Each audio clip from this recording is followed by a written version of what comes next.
Spoiler alert. Spoiler alert. Episode 400. Oh my God, 400. We made it. Episode 400. 400.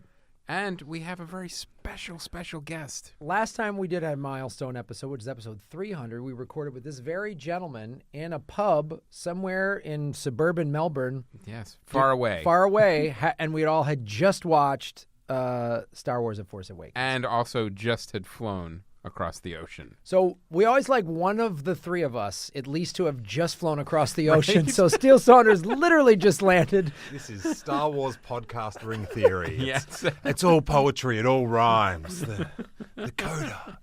But yeah, I just got off the plane very bleary-eyed. And I just had the same week that you had. I flew in that day to Australia because now I'm based in America and did the... I woke up really early on the plane because I was like, that'll set me up for a nap in the afternoon.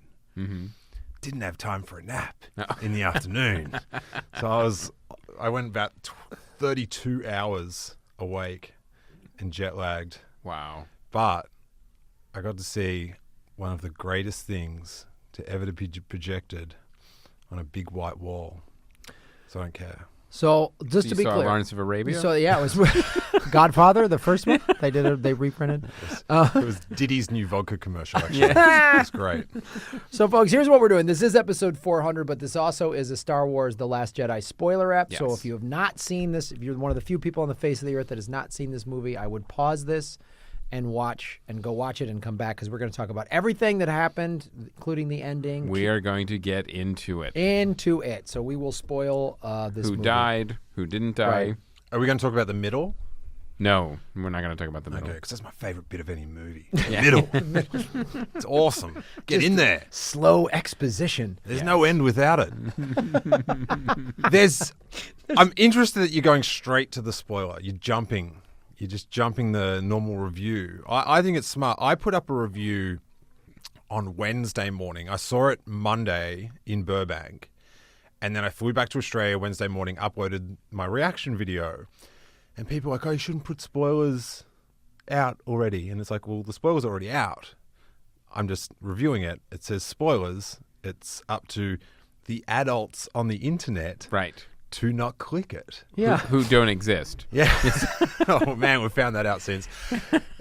But it's this interesting catch-22 because if you're someone that wants to listen to a podcast breakdown the new Star Wars movie, aren't you someone that's going to go see the new Star Wars movie in the first 3 days that it comes out? Yeah.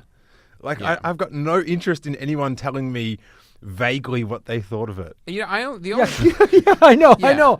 I'm not a huge Star Wars fan, so it was. I don't care what you think. Yeah, and honestly, a lot of people, I think, and especially the reviewers, have been pretty careful about putting spoiler-free or spoiler review, like, so you know what you're getting into. Like, there's no one stumbling on a review and going, I didn't know that was going to be in there. Right. You know. Yeah, and I know a lot of times on, your show you do reviews and you don't spoil stuff, but it's not a Star Wars movie. It's not an optional thing. Yeah. Like, you're not like, I might go check that out.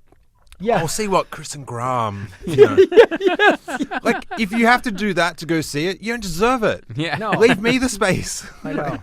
I want that seat. Yeah. I'm eager. Yeah, you don't deserve it. I guarantee you I don't give a shit what Graham thinks about the movie. I'm going to see it again. Yeah,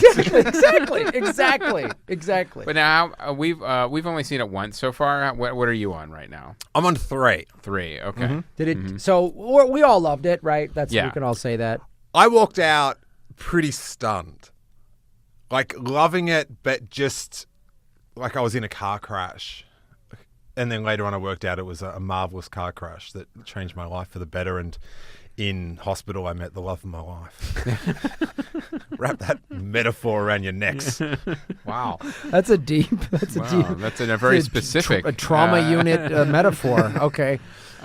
So what is it? How has it changed for you from viewings 2 to 3? Yeah, so I did really like it the first time, but I was stunned. And then since watching it the next 2 times, the issues I had with it, I've sorted out. And a lot of them I've worked out why, that character wasn't that character and that sort of stuff.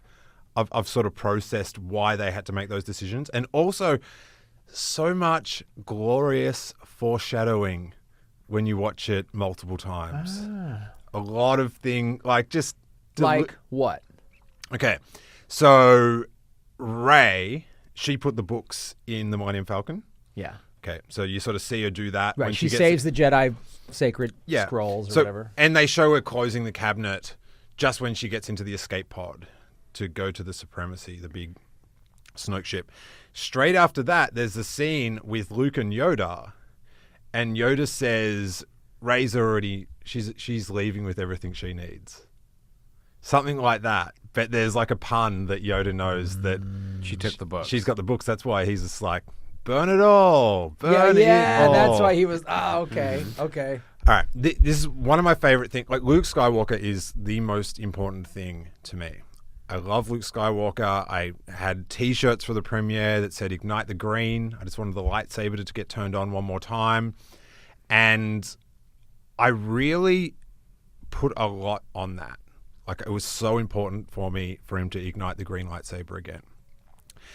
But then he doesn't really ignite it in the film. Like, in the flashback he does, and ironically that's his least heroic moment.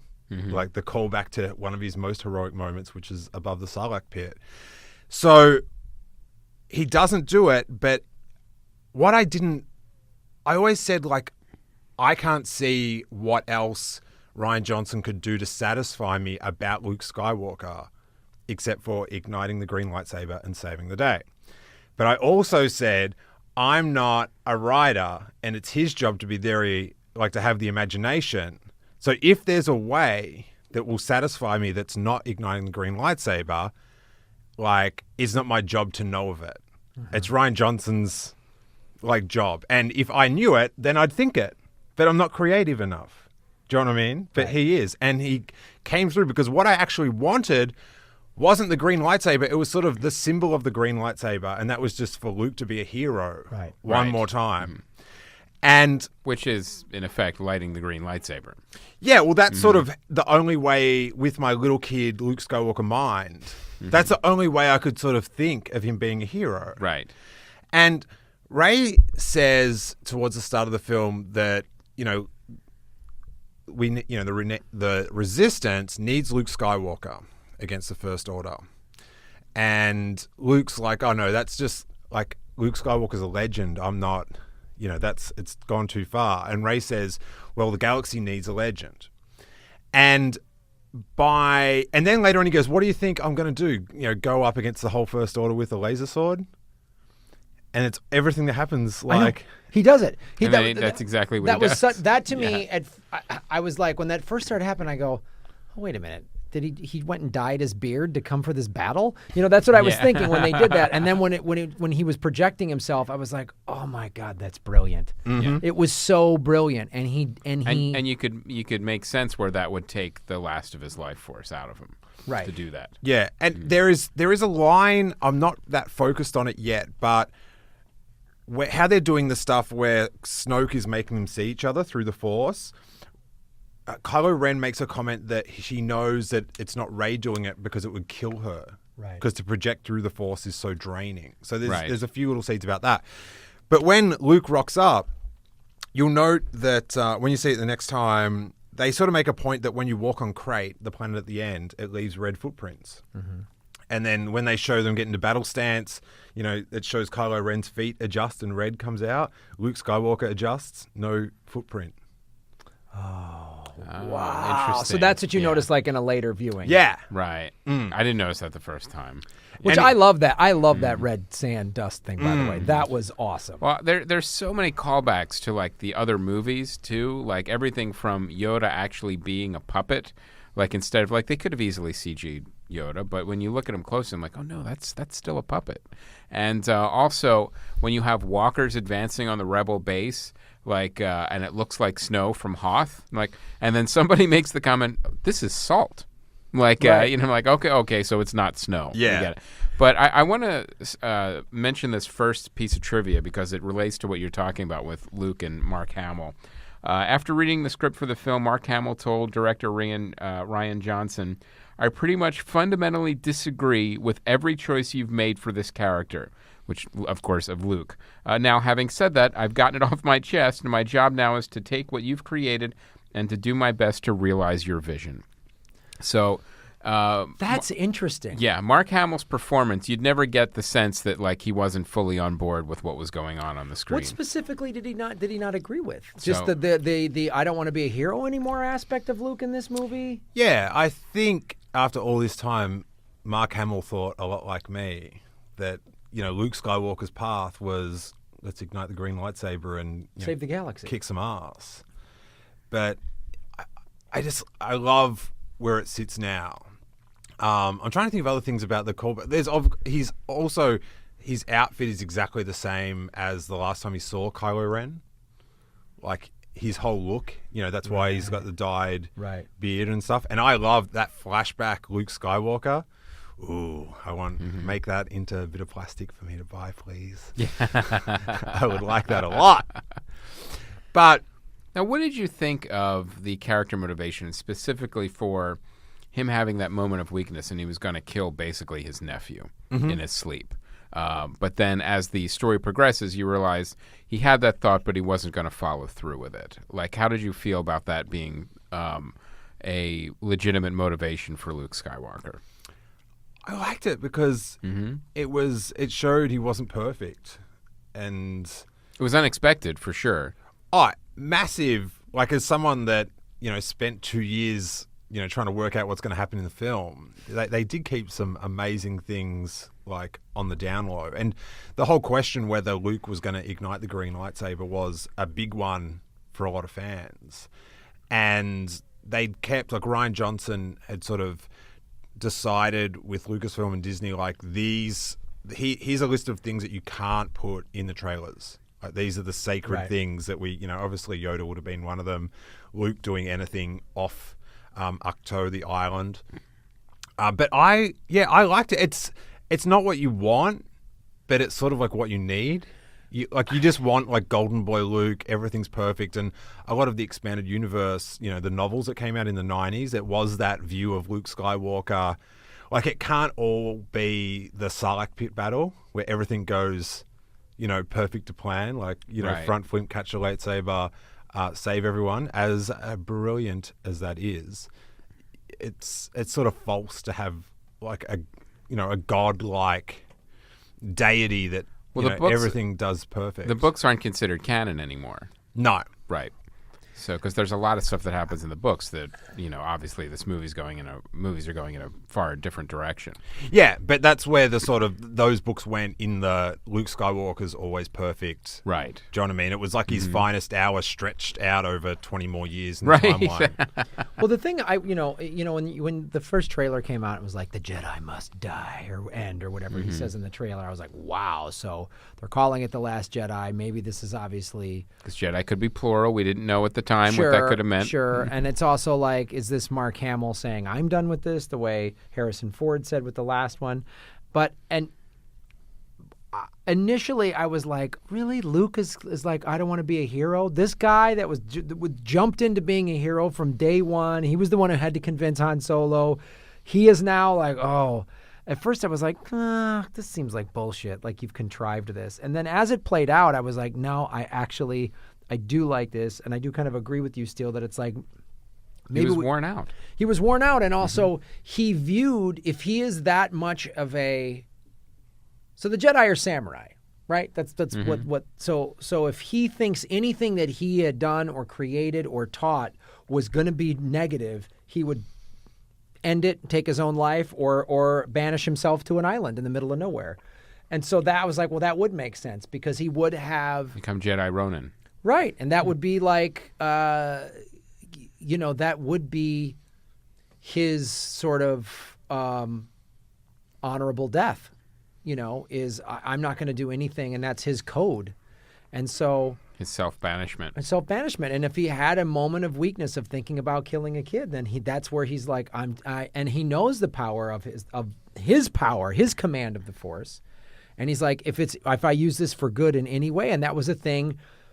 As I thought about it, I was like, this makes way more sense now because his barrier to, or his hurdle when he first started down the path of becoming a Jedi was he was angry, he was impetuous, he was emotional, young, he was a hothead.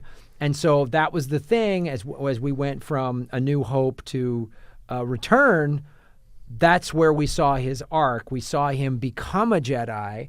All of that, he's too old to start the training, all that stuff. So it makes sense that if you're Luke Skywalker and you've worked so hard to get that out of your system and then you have this just flicker of weakness that you'd be like, forget it, I'm out. Well, I would be so embarrassed and ashamed that I've gone down this spiritual path, this path of the light, this path of positive energy, and I had a moment of weakness that I'm done. And then the other students were killed by Kylo Ren, so he blames himself for all that of as it. well, for all of it. Yeah. Now, what I found interesting too is the different things that they did with the Force, like we hadn't seen before, like the fact that Luke had shut himself off from it. Like when Rey said, "Well, I feel a lot of things from the Force, but I don't see you or feel you in it," and realized that that's what he would do. He would shut himself off from the Force. So he can't be sensed by Snoke or anybody of that level. Well, and or also it's feel like a self-punishment. Yeah, really. like his use of the Force led to the creation of Kylo Ren. So that was sort of like, much like Ben Kenobi and Yoda put themselves in banishment. He's just like, as he complains to Yoda about it, it's like we haven't worked out as a crew for quite some time now. Right. So let's ditch it. And then Yoda's lesson was that, you can teach through failure if you learn from it. Well, and I also think, too, it's like, while we're not going to see Han Solo again, but, for the next episode, we might see Luke again because he can be a Force ghost. Listen, if that dude doesn't come glimmering into episode 9, need the glimmer. Yeah. Need the glimmer. Well, Aaron, what did you think? I love the movie. To go back to what Steele was saying, the other thing that was a big sign that he was projecting himself was also the blue lightsaber in itself, because it was broken in the scene before it. So I was sitting there like, was that the biggest fucking continuity error ever? And then it came, obviously came to fruition that was a thing.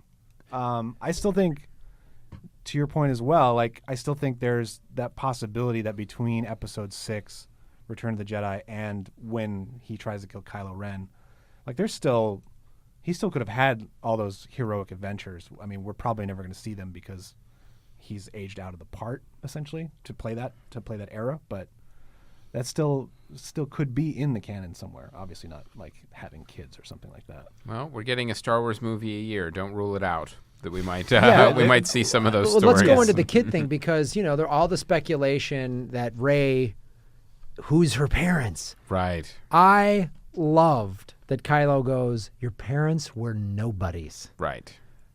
That line reading is so funny. You're no one. You're nothing. Like, he's just like such a dick. Yeah. Yeah. You're not, you think you come from this like royal bloodline? Nah. No, I saw your parents. They sold you. Yeah. For a gambling debt or something. Which that has had quite a bad backlash. The fact that she's no one. But it's such... She's not Obi-Wan's daughter. She's not Luke's daughter. She's not anybody's daughter. Yeah, it's had such a backlash, but I think it's great because, Luke Skywalker and Anakin Skywalker, they were who they were because of their parents. And I don't know. Is one of the worst problems on the planet today people thinking they're someone because of their parents? Not naming anyone. But I love that it's like, or you can be no one and be true of heart and become something great. That's what I loved about it.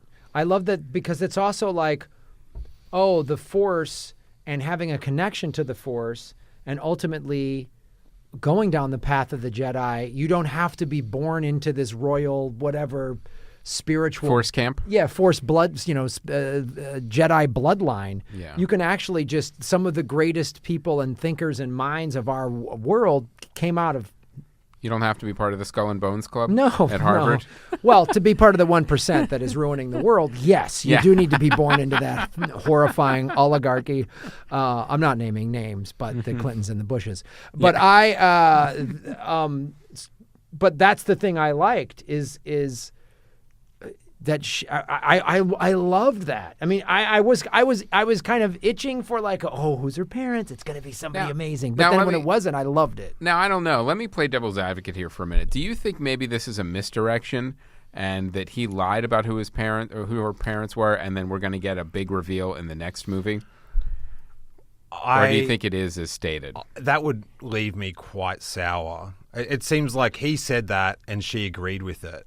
But let me ask you this. When has an evil character in Star Wars lied?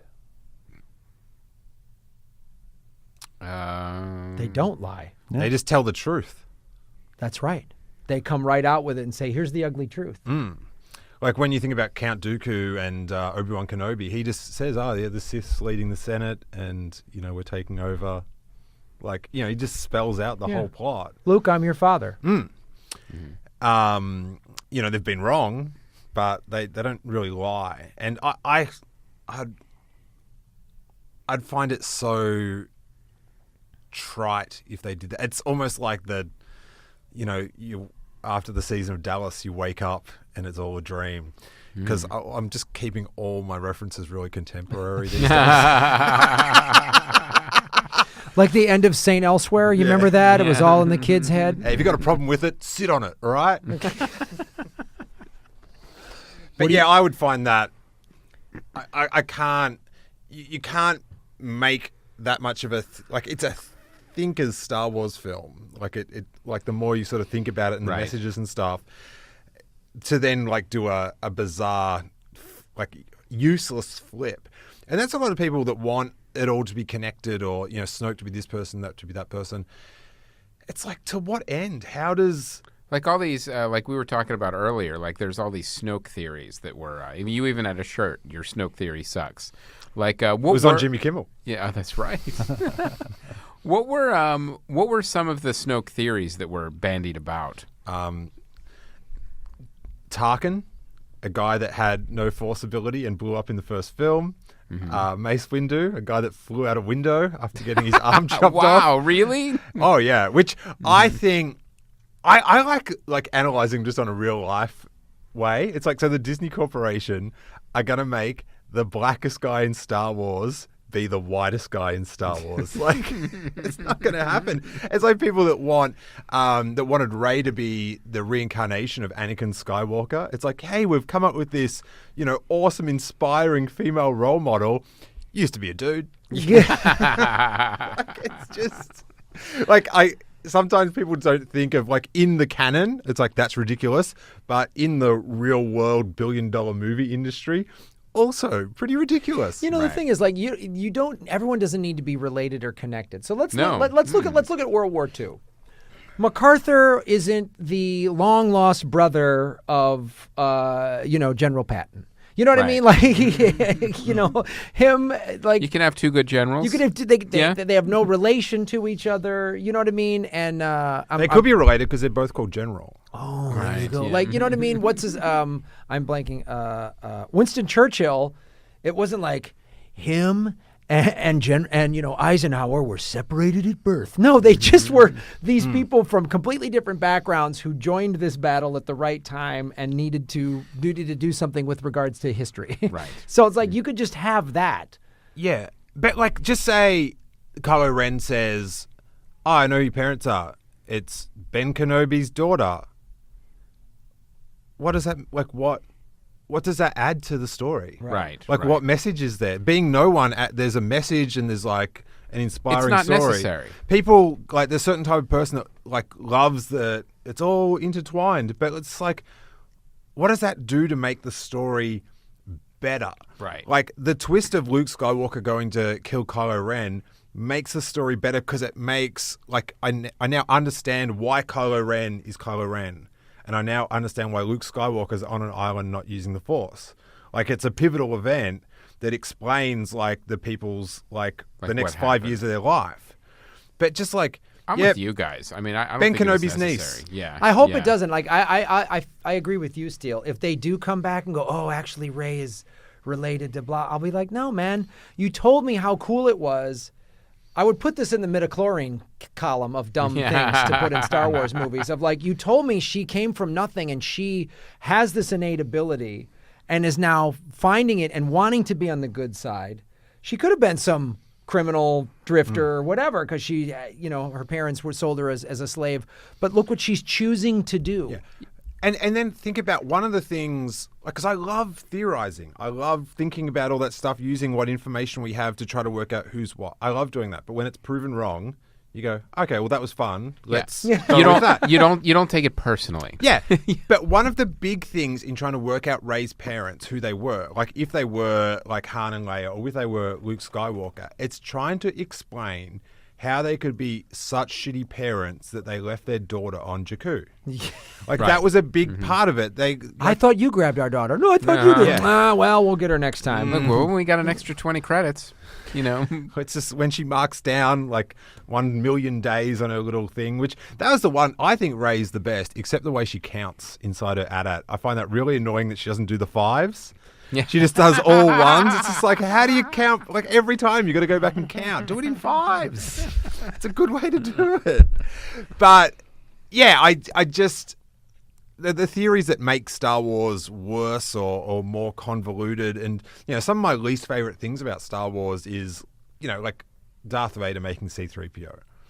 If you had said that on the schoolyard in '97. You would have been rightly beaten, mocked. Yeah, like it's like a Mad Magazine article, right? Yes, we've gotten used to it over the years, but when you think about like if you had predicted that in like '95 or whatever, that was a good example of like trying to string things together that don't need to be strung together. Yeah. It'd be like, honestly, I'll give you another example. So ESPN did this great series about the Lakers and the Celtics of the 80s and basically how they helped build the league, and they came from different backgrounds. It would be like if they went, but actually, Larry Bird and Magic Johnson came from the same orphanage. No, they came from completely different backgrounds. That's what makes why it's real life and why it was so compelling. Boston and Los Angeles, completely different cities. But see, now I want to see that movie where they did come from the same orphanage. No, I don't. There was enough drama inherent in that rivalry of the 80s that helped forge the modern day NBA. I just like seeing orphans do well. Oh, God. So do I, Chris, but we don't have to create them. It'd be such a confusing movie, though, because it's like, if either one of them lose, the orphanage closes. Yeah, right? it's just like, what? And they're playing each other. This is horrible. How about just... Or they could, in a surprising moment towards the end of the game, team up. To battle the red team in one of the best sporting scenes of all time. Yes. I might be getting confused with what I saw the other day. When they beat the Harlem Globetrotters. Sure, yeah, of course. I got to tell you my favorite part of this movie, and it was one of those kind of misdirects that I really liked, and it could have felt so contrived, but I think Rian Johnson really pulled it off, is when Kylo Ren, you thought he was switching sides, and he kills Snoke, and he looks at Rey and like, oh my God, he's turning back to the the light side of the Force, and then he's like, nope, I just kind of want to burn it all and get rid of everything and become the next Snoke. Now join me. So I thought it was such a really interesting twist on a twist, because you knew something was going to happen there between those two, but that I didn't see coming. I didn't see almost like a double twist that kind of happened, and I thought it would, but I didn't think it was contrived. I thought it made sense to me. It did too, because we saw his conflict in the last movie. We see it in this one when he's engaging and then decides to disengage. And then we see that scene, so you keep thinking, oh, he's going to turn around the way Darth Vader did right at the end, and then you realize, no. Every time you think he's going to, he doesn't, and I kind of like that about him. And his resolve is even more as a villain now, which I thought was really interesting and really cool, because now it's like, oh, well, now there's no question. He's earned the fact that he's never going back. He is a villain through and through, and he's going to get more and more ruthless as we progress, because we still got one more movie to see how ruthless he can get. Aaron? Yeah, if he had completely switched sides in that moment, I would have been like, why couldn't you do that 2 fucking weeks ago before you killed your dad? Yeah. Like, God damn it, I love Han Solo. That moment in the throne room, I cannot verbalize how good a scene of Star Wars that was. Like, who... I don't think anyone called that Snoke was going to die... In the second movie. Halfway through the second film. Then the way it's done with the mind reading and stuff, and then the saber... goosebumps, guys. I got goosebumps. Oh yeah, Snoke is so arrogant that they just then rotate a saber to turn on right by in his ribs. That was brilliant. Yeah. But then the shot of Snoke falling over and the saber comes floating towards the camera and Rey's hand reaches up to pick it up and then back to back takes on all the Praetorian guards. Right. So many good ways to kill people with a lightsaber. Oh, and the Praetorian guard, we've a full-on battle with the Praetorian guards. And that was straight out of a martial arts movie, too. Everyone had a different weapon, and the lightsaber fought each one differently. And they had just the sort of Star Wars, space version of classic martial art weapons. Exactly, I just loved it, man. That was just... There were Jedi chucks. There were Jedi chucks. There's that one, I forget the one, the chain one. Yeah. Oh. And Rian Johnson just put like his foot on the accelerator to my heart rate. I wish I had a camera on my face during that bit because it was just pure, like, it just took me to a place I didn't realize the film was going to go, and I was just 5-year-old, mouth opened, laughing. I tend to laugh when people get killed really. Like, interestingly. That's a psychosis. Yeah. But there's one bit where, like, Rey... But just in Star Wars movies or any time? Just in general, like when you watch the news. Just down in Hollywood. And Rey's sort of, like, in a headlock or something, and she drops her lightsaber, drops through it, catches the lightsaber again, chops off the guy's legs, then chops off his head. Delicious. It's great martial arts. Mm-hmm. And then when the guy falls into, like, whatever that motor was, and then all this... like red sprays up and it's like, is that the suit or the innards? It was so... A little bit of each, maybe. That scene was just, and there's this thing, like we, love these films and we've watched the original ones to death and we're so used to them and we were sort of brought into them when we were little, so we accepted all the goofy scenes that it's hard to almost see the goofy scenes. Like, for the original ones. Well, that fight scene was like the Darth Maul in the prequels. Like you're like, oh, finally we get a really cool fight scene. Yeah. That was like, yeah, you're just cheering for it. But, like, when you, like, trip out about, like, the Leia scene floating through space and maybe, like, a few things you didn't agree with, you also have to go, well, they did give us, like, there's so much, like, dopeness in the film. Like, that fight, Luke coming back, Poe Dameron at the start, that, like... you kind of have to sort of like bounce a few of the things that you're like tripping out on because it's never listen, everyone has thought about Star Wars too much. That's the problem. That's true. Do you know what I mean? Like, you just ponder. I don't think about Marvel films or X-Men films at all, except when they're on, I'll go buy a ticket and I enjoy them because I'm not invested. I don't know how they were portrayed in the comic book or anything like that. And that's sort of like the curse of Star Wars is that we think about it so much. And, and I think that's why it's had the backlash. I read an article with Ryan today where he said, rightly so, that George Lucas never, when he went to make a Star Wars film, he never went, oh, what do the fans want to see? Let's make that. He just wanted to do, and it was kind of annoying sometimes when it wasn't what me as a fan wanted to see. But that's what he did. It worked 3 times out of 6. It's 50%. Yeah. What did you think? Like Laura Dern, I thought. Oh, that was great. I loved how she came in, and then Oscar Isaac. He's all hot-headed, and she's like dressing him down. I'm in charge. And then he does relieve her of duty fairly easily at one point. So I don't know. I felt like if there was, if I had a little nitpicky things to say about it, I thought it was like well, there's a lot of insubordination that's being tolerated in the rebel ranks. Like he was really off the rails, and like, yeah, kind of like him, Yeah, I mean, I was.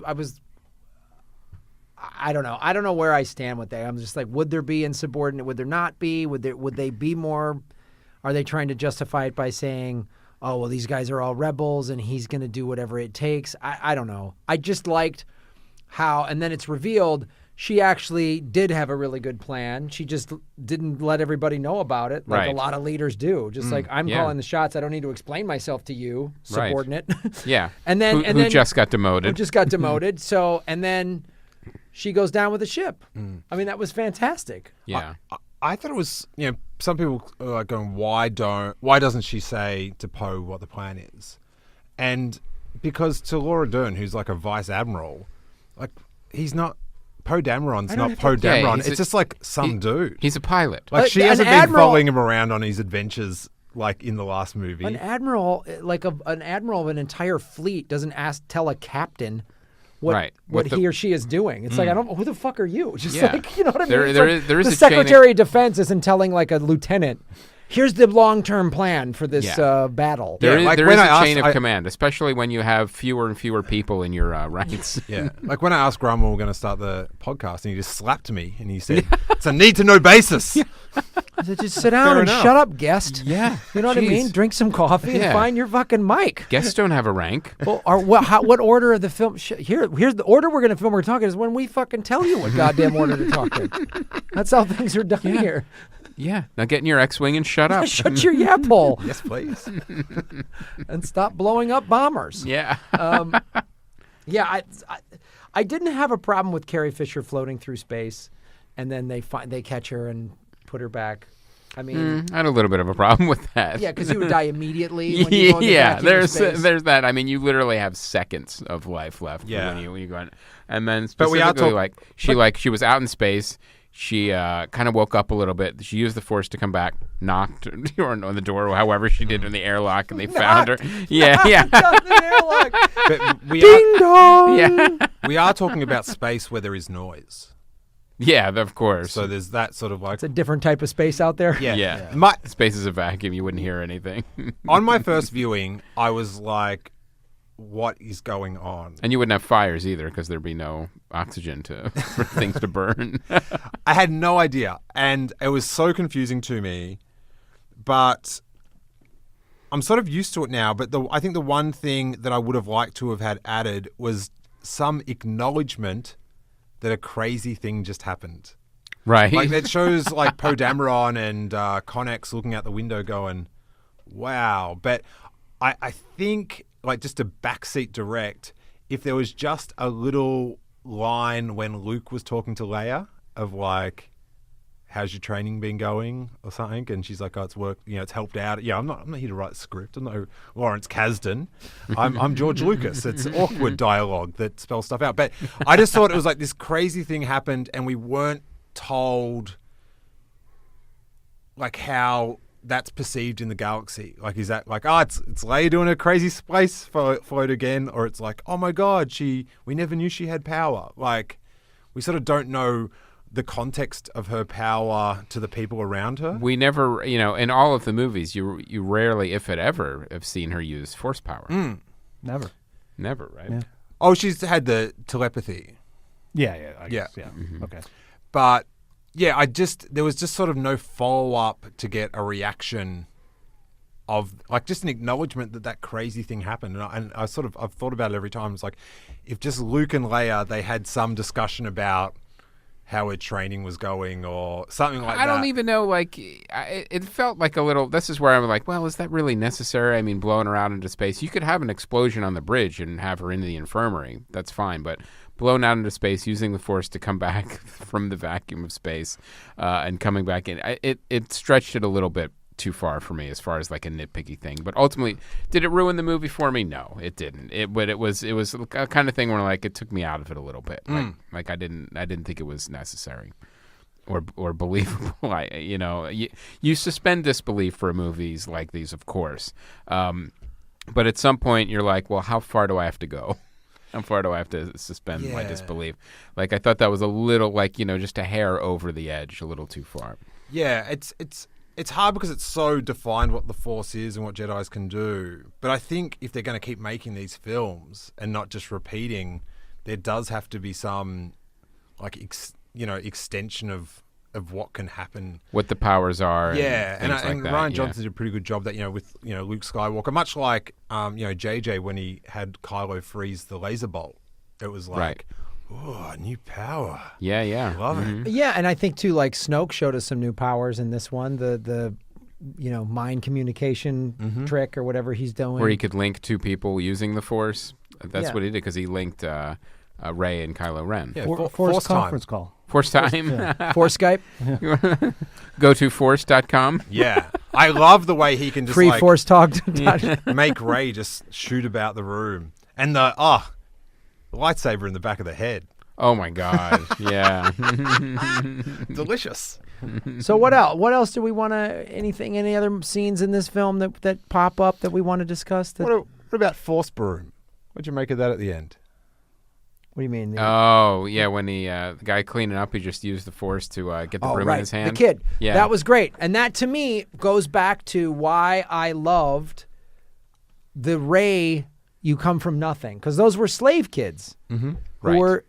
You just see the kid, he has some powers and doesn't even know it. And it's sort of X-Men-like in terms of... Like this exists in the universe outside of this group of characters. Right. And it's just something some people have. And the question is, once you have it, you have to train it and foster it for good. Otherwise, it can be the most destructive thing in the universe. Yeah, and what Rey says to Luke, like Luke says, Luke Skywalker's just a legend. And Rey's like, well, the galaxy needs a legend right now. And then that last scene shows how the legend of Luke Skywalker has been passed on. And they're acting out the scene where he's standing in front of the ATSTs and Kylo Ren. And that's like the fact that he went and did that.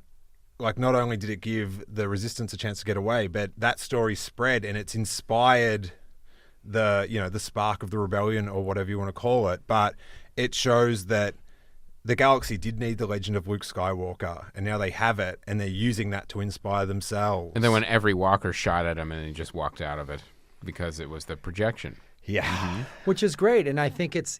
Because at first, now, were you guys like me? We were like, well, what's going on? That makes no sense. Like, every laser beam just, completely missed him, or he was able to block them. That's what I thought. Sense. It was like, with the Snoke power, I was like, wow, I guess we're really uncovering these deep Force Jedi powers that we didn't know. Like he can just, I take the energy of the blasters and I absorb or something. Right. And then it was like, oh no, man, he's just like a, it's an astral projection. It's like an Ocean's 11. You know what I mean? Yeah. It's like a heist movie, trick, which I loved because he's doing that, and then it all feeds itself. And one of the things they talk about, the Laura Dern character, we got to get to this abandoned base. Right. And then we can get the message out, and then everyone will take up arms. So that, to me... And then we got to follow the Crystal Wolves. Yeah, the Crystal Wolves, which was awesome. So what Luke did by astral projecting himself, and then so the story, the legend will be told, Luke Skywalker can't be killed. Right? So that legend's told, and then we see the slave kids reenacting the story. One of them has powers with the broom, so you're just like, oh, you just put all the pieces together for the next movie of this sort of peasant uprising, right. That's going to defeat. The legend grew. Now that's the inspiration to swell the ranks of the rebellion, because as this movie progressed, the rebellion ranks were getting smaller and smaller. Which I love that. And I just love that Rian Johnson's done the impossible, and that's to inspire a generation of kids to want to sweep up. I went to Toys R Us, the Star Wars section, not a single broom left. Right. They're all gone. They're all gone.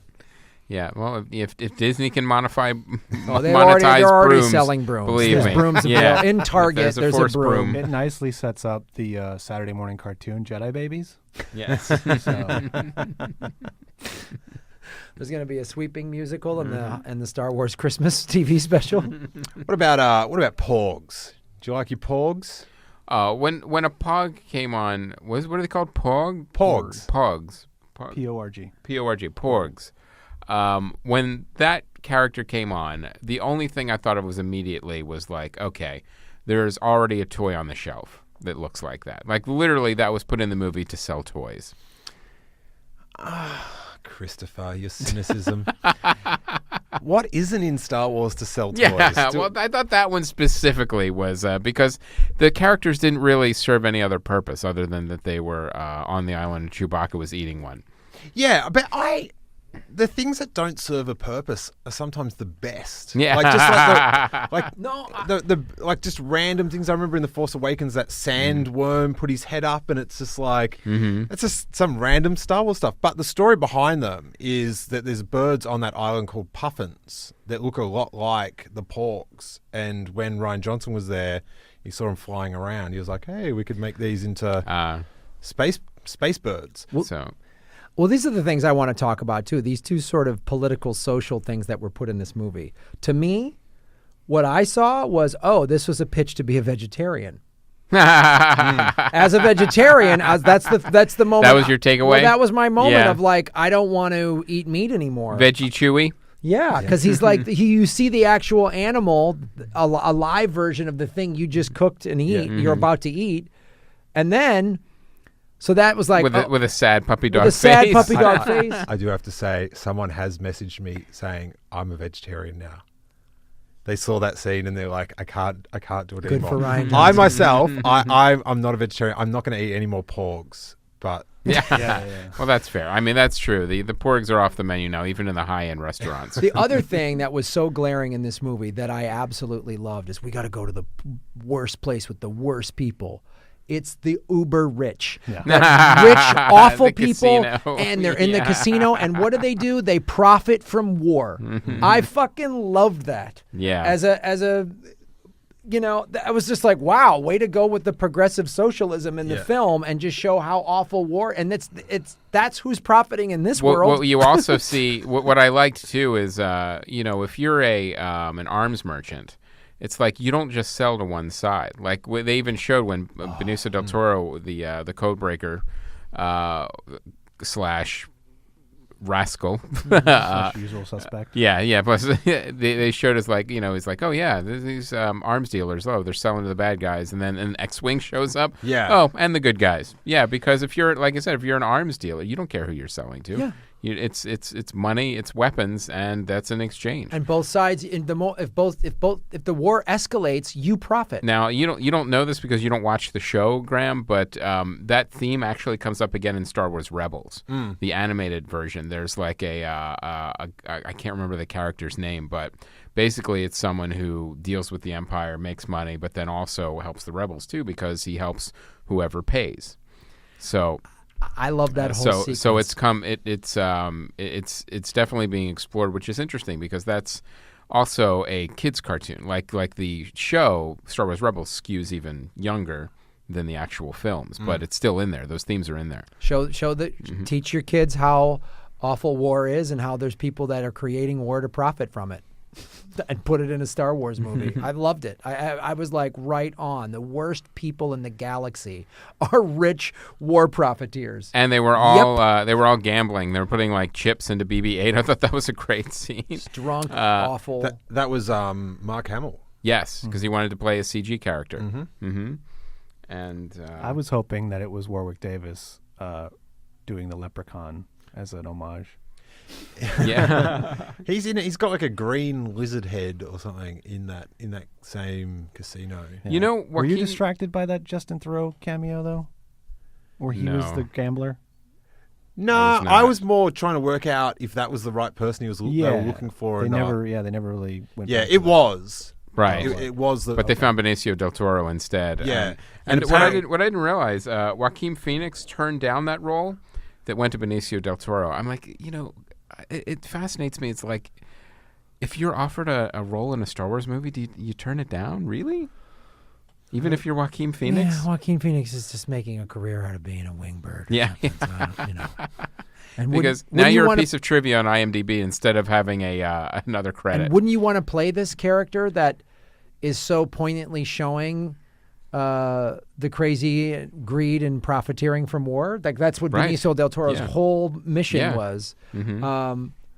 So, and actually, a Comedy Film Nerds listener is in The Last Jedi. Who? Nathan Hamill.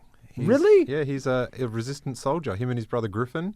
And if you get like That's Mark Hamill's son. yeah, and if you get They listen to the show? yeah, Nathan Yeah, does. yeah. Uh-huh. Hey, what's up, Nate? And in the visual dictionary, there's photos of them all dressed up and stuff. It's pretty sick. Nice. Nice. Wow, we covered a lot of We ground. did cover a lot of ground. Final thoughts? Anything else? I just think it's I got to see it a couple more times. It's definitely a movie that demands another viewing, and that's a compliment. Like I really think like you were saying, there's stuff I'll pick up again, or like I'll pick up more on the second viewing. Like especially a lot of the foreshadowing. yeah. I think I want to watch A Force Awakens at home and then go to a theater and watch this one again. A lot of people like it. It's you shouldn't have to watch it multiple times to get into it, and it's like No. like You're wrong. from those Star Wars films that you've only ever seen once. Yeah, any Yeah. any quality film, regardless of genre, you can get more out of on a second viewing. That's the mark of a That's the mark of a good film. That's the mark of a great film. Yeah. Is every time I watch it, I see something new, something different. And I just haven't stopped thinking about it and processing and going, like just all the things that set up the end of the film. So when you watch it more and more times, like you realize more pieces and things that maybe like, why did they, why, like Admiral Akbar, R.I.P. And people are like, how'd they kill him? Why'd they kill him like that? And it's like he had to die to put Laura Dern in charge to set that in motion. Right. And how cool was that? Oh, That's how she came to power, and like as the rebel army is slowly getting decimated, that whole thing was great. So Admiral Akbar, how old was he by now? In fish years, Yeah, in fish years. he hatched a long time ago. Yeah. And we have to give a shout out to hyperspace through the Star Destroyer. Oh, Yeah, that was cool. rad. That was so rad. Just, we were, I saw it at Disney the first time, but then I saw it at that same cinema that we saw The Force Awakens. So, it's an 800-seat cinema. Yeah. Rowdy people, hardcore Star Wars fans. The deafening silence during that, and then, it was incredible that you can, have that sort of cadence in the performance of the movie that everyone's just like the entire room, Right. dead silent, stunned. And I will say this too. Thank you for not putting another Death Star in this movie. Yeah, we didn't need another one. Another one. We're good. Yeah, we're good on Death Stars. Dreadnoughts. Yeah. All I'll take a about- dreadnought. That's Yeah, that's okay. Thank the And maker. it for got that. it got bombed very nicely. Well, I think that's All right. episode 400, you Oh, guys. my God. We'll Put it see in the Steele books. in another 2 years for episode 500. Maybe Yes. this one will be recorded in In another Australia? continent. Star Wars Episode 9. That's what it'll fall on. Yeah.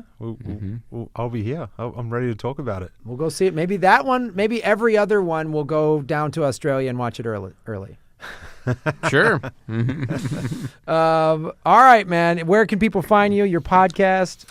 You can find me on Twitter if you want to tweet Star Wars stuff. Steele Wars is my Star Wars account, and the podcast is. I've already got 3.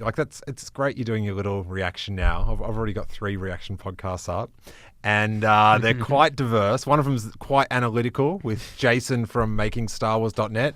Another one is quite emotional with my wife driving to the airport, where I get a little bit emo about my boy Luke Skywalker. Yeah, that was tough to see him go.